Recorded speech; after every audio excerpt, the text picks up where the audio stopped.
Слава на нашиот Господ Исус Христос.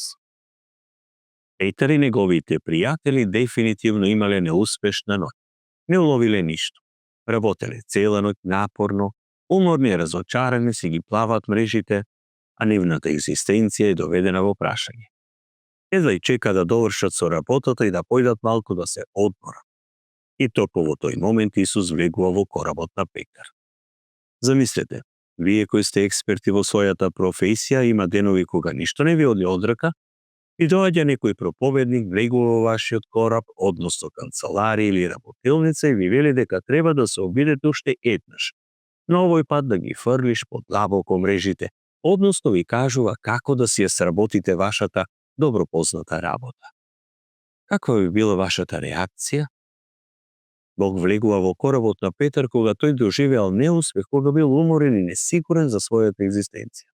Токму тогаш Бог го сретува човекот, кога си мисли дека ова нема смисла, не можам повеќе, доста е.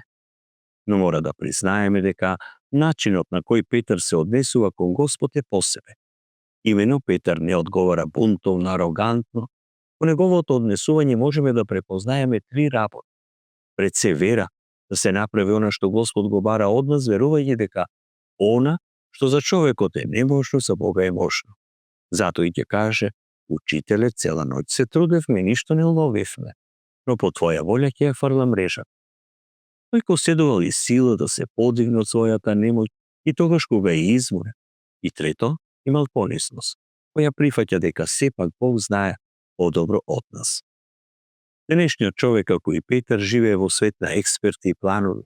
Имаме методи, стратегии, истражувања и сето тоа е добро, но во Божјото царство резултатот не доаѓа од нашата умешност, туку од Божјото присуство. Ниту една студија не може да ја предвиди полнотата на благодатта, што се излева кога едно срце му вели на Христа: да, Господи, по Твоја волја ќе ја фрла мрежата своја.